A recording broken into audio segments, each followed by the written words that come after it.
예, 저희가 시편 119편의 말씀을 꽤 지난주부터 시작하여서 벌써 한 2주 정도 저희가 이 말씀을 보게 될 것 같아요. 근데 이 말씀을 저희가 보면서 항상 이 말씀에 대한 주제들이 있습니다. 주제들이 있고 오늘 특별히 97편서부터 우리 시작하는 말씀은 지혜의 유익에 대하여서 우리에게 말씀하고 있다고 할 수 있습니다.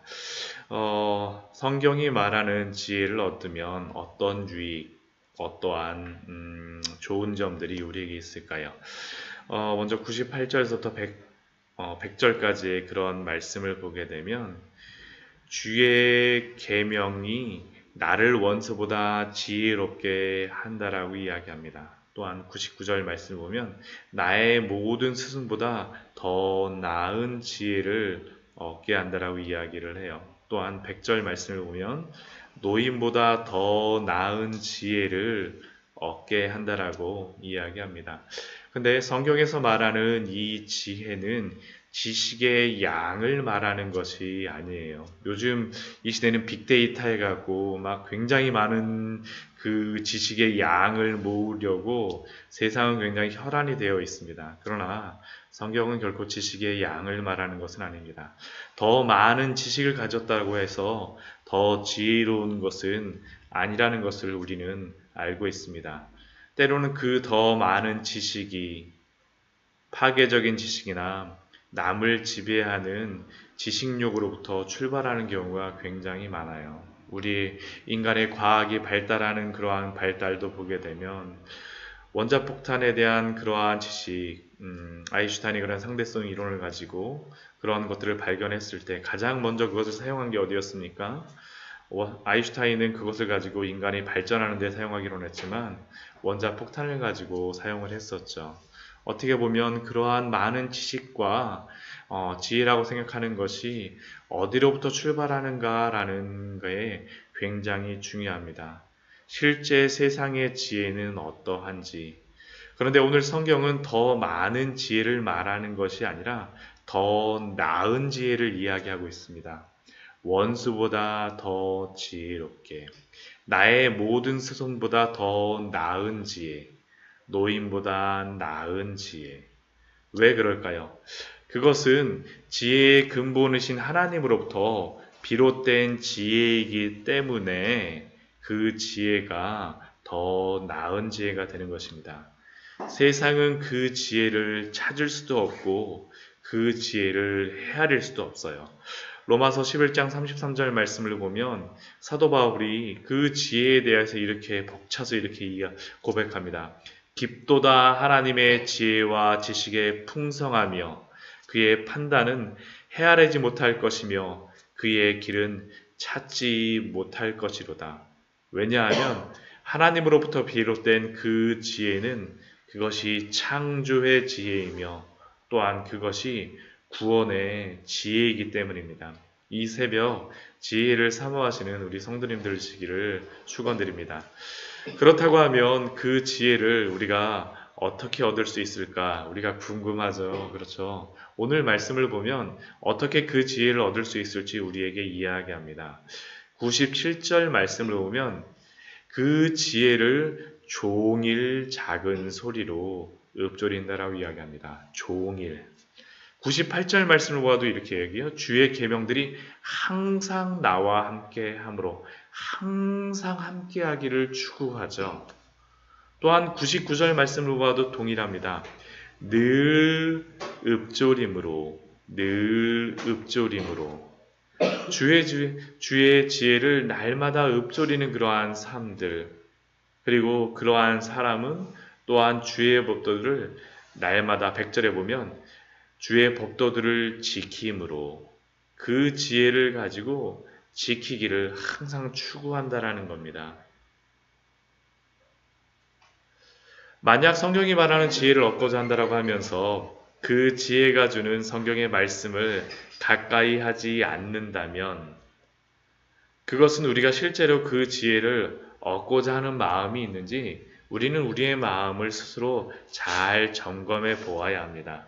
만일 그렇지 못하다면 우리는 우리도 모르는 사이에 스스로에게 지혜를 성경이 말하는 성경 말씀의 지혜를 얻겠다라고 스스로에게 말하고 있지만 또 한편으로는 스스로에게 거짓말하고 있지 않은지 우리를 점검해 봐야 되겠죠.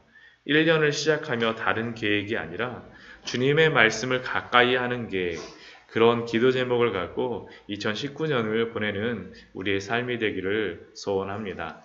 또한 우리가 지혜를 그러한 얻는 방법은 또한 101절 말씀, 102절 말씀을 보게 되면 지혜를 얻기 위해서는 죄로 향하는 우리의 발을 금해야 됨을 알려줍니다. 즉, 죄로부터 떠나는 것이 바로 지혜의 삶입니다.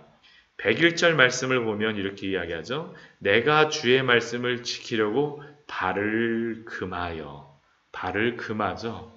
발을 금할 수밖에 없어요. 지혜를 얻기 위해서는 금하지 않고는 지혜로운 삶을 살 수가 없습니다.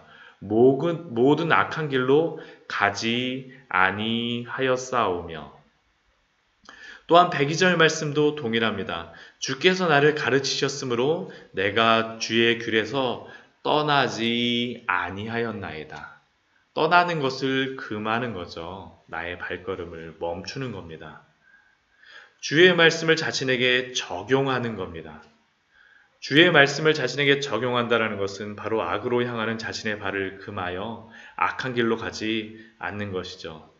남자들 같은 경우에 새해가 되면서 술을 끊겠다라고 하는 사람들도 많고 흡연, 담배를 끊겠다라고 하는 그러한 사람들이 참 많습니다. 제가 예전에 직장 다니면서도 제가 술을 안 마시고 담배를 안 피니까 저한테 대고선 얘기해요. 내가 너한테 약속을 할게. 그래서 심지어는 어떤 동료도 있었냐면 저한테 자신이 하루에 담배를 피면 저한테 1,000원 주겠다고 약속을 하는 친구도 있었어요. 정말 회사 친구 중에. 그런데 못 끊습니다. 왜냐하면 술 안 마시겠다라고 하고 나서 꼭 술 마시는 자리에 따라가요. 담배 안 피겠다라고 하면서 흡연하는 곳에 꼭 따라갑니다. 그러고 나서 금방 또 담배 피고 나서 막 후회하고 막 그러는 모습들. 사실은 우리가 결심하겠다라고 하지만 우리가 그 죄의 자리에 가게 되면 우리는 그것을 지킬 수가 없습니다. 제가 술과 담배를 예로 들었지만 모든 죄도 동일합니다. 죄라는 것은 항상 중독성을 가지고 있어요. 중독성이 있을 수밖에 없어요. 왜냐하면 죄를 짓는 것이 맛이 있습니다. 정말 맛이 있어요. 죄를 짓는 맛이 있습니다. 죄라는 것은 우리의 마음 깊은 곳에 죄악의 습성을 자극하고 우리로 하여금 그 죄로 인하여서 만족하게 하는 특성을 가지게 합니다. 그리고 나중에는 그 만족하게 하는 그것이 우리로 하여금 계속 거기로 다 몰고 가요. 몰고 가요. 저는 그 죄의 길에서 우리의 자제력을 시험하는 것보다는 그 길을 금하고 그 길을 떠나는 것을 권면해 드립니다. 단순히 저의 이야기가 아니라 성경이 그렇게 말씀하고 있어요. 발을 금하여 모든 악한 길로 가지 아니하였사오며. 그것이 말하는 성경의 지혜이기 때문입니다. 욥기 28장 28절 말씀을 보면 이렇게 지혜에 대해서 이야기합니다. 또 사람에게 말씀하셨도다. 보라, 주를 경외함이 지혜요, 악을 떠남이 명철이니라. 그러한 사람들은 어떠한 특성이 있을까요? 그 지혜를 아는 사람들도 맛을 압니다. 103절 말씀이 굉장히 재미있는 말씀이에요. 주의 말씀의 맛이 내게 어찌 그리 단지요. 내 입의 꿀보다 더 다니이다. 지혜를 한 사람은 그 지혜를 추구할 수밖에 없습니다. 왜냐하면 그 지혜도 103절 말씀과 같이 맛이 있기 때문입니다. 그 지혜의 맛을 맛본 사람은 그 지혜의 맛을 찾기를 소망하고 추구하고 갈구합니다. 주의 말씀의 맛이 내게 어찌 그리 단지요. 내 입의 꿀보다 더 다니이다. 2019년 그리스도의 참된 지혜의 맛을 맛보시는 우리 성도님들 되시기를 축원드립니다. 지혜를 맛보십시오. 이게 정말로 중요한 것입니다. 정말 중요한 것이에요. 또한 우리 이후에 우리 105절 우리 말씀 우리 14번째 연에서는 우리가 많이 듣던 그러한 말씀을 우리가 봅니다. 주의 말씀은 내 발의 등이요 내 길의 빛이니이다. 주의 말씀이 내 길에 헤드라이트가 되는 거죠. 차 갈 때 밤에 우리 헤드라이트 켜지 않고 가면 어떻습니까? 아무리 운전 잘해도 소용없습니다. 사고 금방 나죠. 그렇죠. 헤드라이트 켜지 않고 운전 열심히 하고 뭐 칼에 있어 소용없습니다. 밝게 비추는 것이 필요합니다. 근데 그렇게 밝게 비추는 삶을 살아가는 사람은 어떻습니까? 그 빛이 똑똑히 보기에 106절 말씀과 같이 행합니다. 주의 의로운 규례들을 지키기로 맹세합니다. 똑똑히 보이니까요. 똑똑히 보니까 맹세하고 굳게 정합니다. 굳게 정해요. 주의 말씀이 똑똑히 보이는 사람들만 맹세하고 결심하는 것입니다. 보이지 않고 들리지 않는 사람은 결심하지 않습니다. 왜냐하면 그게 진리인지 아닌지 알 수가 없기 때문이에요. 그리고 주의 말씀이 등불이고 비친 사람은 어떻습니까? 그 등불이 가장 어두운 곳에서 고난 속에서도 매우 밝게 빛납니다. 107절 말씀에서 나의 고난이 매우 심하오니 여호와여 주의 말씀대로 나를 살아나게 하소서. 주의 말씀이 빛이 되어서 나로 하여금 한 줄기 빛과 같이 소망이 된다라는 것이죠. 고난 가운데에서 주어지는 그 말씀의 힘이며 능력입니다. 똑똑히 보이는 사람에게만 그러한 일이 있습니다. 아니 희미한 빛이라 할지라도 그것을 보는 사람만이 그러한 것을 추구하죠. 또한 그러한 사람의 마음은 어떻습니까? 여호와여 구하오니 내 입에 드리는 자원 제물을 받으시고 자원에서 하나님 앞에 드려요. 하나님 앞에 헌금해라, 헌신해라, 뭐 해라 소용이 없습니다. 주의 말씀이 내 발에 내 길에 비친 사람은 자원해서 드릴 수밖에 없어요. 헌신할 수밖에 없습니다. 이거 아는 사람만 하게 돼 있어요. 아무리 한다라 그래갖고 제가 목사이지만 아무리 하십시오 하게 되면 어떤 일이 발생하게 되냐 하면 우리 목사님은 맨날 그래. 나만 보면 맨날 그래 하면서 불평이 일어날 수밖에 없습니다. 심지어 존 오웬이라고 하는 청교도는 우리에게 뭐라고 얘기했냐 하면 참되게 예수님을 만나지 않은 사람에게는 오히려 헌신을 권하지 말라라고 이야기합니다. 왜 그렇습니까?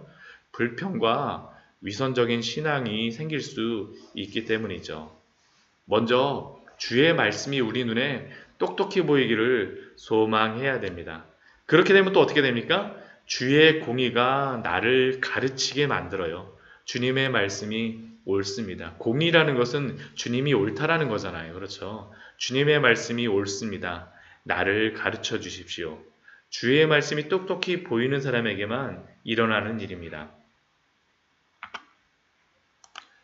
또한 우리 109절, 110절 말씀을 보면 아무리 그렇게 똑똑히 보이는 사람, 주의 말씀이 나의 발에 등이고 빛이라고 해서 그런 사람에게 고난과 위기가 없을까?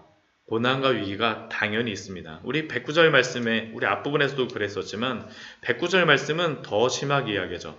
나의 생명이 항상 위기에 있사오나 생명이 경각에 달리는 경우까지도 있다라는 거죠. 또한 110절 말씀을 보면 악인들이 나를 해하려고 올무를 놓았사오나 다윗의 인생을 잠깐 한번 반추해 보십시오. 다윗이 주님의 뜻대로 살겠다라고 열심히 하니까 누가 따라다녀요? 사울이 10년 넘게 따라다니잖아요. 왜 그렇습니까? 사울이 보기에 다윗은 더 뛰어나거든요. 더 왕 같거든요. 더 하나님이 원하시는 사람 같잖아요. 그러니까 그 마음속에 시기와 질투가 일어난다는 것입니다. 세상의 사람들은 그 사람이 잘 되면 하나님 뜻대로 살아가면 우리를 칭찬하기보다는 때로는 해하려고 할 때도 있다라는 것이죠. 그러나 우리를 항상 사울과 같이 따라다니는 사람만 있다라고 생각하지 마십시오. 그 사울 옆엔 그 사울의 밑에는 누가 있었습니까? 아들 요나단이 있었잖아요. 그렇죠? 하나님의 은혜가 항상 있는 겁니다. 하나님의 은혜가 항상 있는 거예요. 그리고 또한 그러한 사람들, 주의 빛이 똑똑히 보이는 사람들은 똑똑히 보여만 주십시오라고 하지 않습니다. 그 사람은 행동해요. 111절 말씀 보면 이렇게 이야기하죠. 내가 영원히 나의 기업을 삼았사오니, 삼기를 추구합니다. 노력해요. 우리 112절 말씀도 보면 그렇게 이야기하죠. 내가 주의 윤리들을 영원히 행하려고 내 마음을 기울였나이다. 그쪽으로 항상 추구하고 나아갑니다. 이게 나타난다라는, 노력한다라는 것입니다. 우리가 이 노력하고 그것에 힘쓰는 것 굉장히 필요합니다. 우리가 노력으로 구원받는 것은 아니지만 노력하고 힘쓰지 않는 사람은 사실은 그 열매가 없는 사람이죠. 노력하고 그것에 마음을 기울이고 힘쓰는 것들 굉장히 성경적입니다. 우리가 많이 안 담는 것만으로 예수님을 잘 따르는 사람이 아닐 수도 있습니다. 왜냐하면 예수님을 처음으로 알아보고 하나님의 아들이라고 한 사람이 존재가 누구였습니까? 귀신 들린 사람이었어요. 귀신 들린 사람. 귀신이 먼저 예수님을 알아봅니다. 그렇다고 해서 귀신이 회개하고 중생했다는 이야기 들어보신 적 있으십니까? 없죠. 물론 귀신 들린 사람이 귀신이 떠난 후에 예수님을 따라가긴 하지만 귀신이 회개했다라는 이야기는 없습니다. 왜 그렇습니까? 지혜가 보인다라고 하여서 믿는 것은 아니기 때문입니다. 보이는 것과 보이는 대로 살아가는 것은 다른 이야기예요. 우리가 주의 말씀이 보이게 되면 그 말씀대로 그것을 나의 기업으로 삼아서 내 마음을 기울이시는 우리 성도님들 되시기를 축원드립니다. 우리의 삶에 분투가 필요합니다. 말씀을 정리하도록 하겠습니다. 하나님이 말씀하시는 지혜의 길을 따라가십시오. 또한 그 길을 따라간다는 것은 악한 길을 삼가한다는 것을 의미합니다. 결국 지혜는 참된 지혜를 따르는 것과 거짓 지혜를 삼가하는 것이 동시에 일어나야 되는 것임을 우리에게 이 새벽에 말씀하고 있습니다. 또한 주의 말씀으로 등불을 삼아서 살아가시기 바랍니다. 그 등불은 우리의 고난의 순간에, 심지어는 생명이 위협받는 악한 자가 올무를 놓는 그 순간에도 우리들을 밝히 비추어 주실 것입니다. 그러나 단순히 주의 말씀을 등불로만 삼는 것에 만족하는 것이 아니라 그 등불에 따라서 오늘 하루도 마음을 기울이시며 분투하심으로 하나님의 그 놀라운 은혜를 맛보시는 우리 성도님들 되시기를 축원드립니다. 우리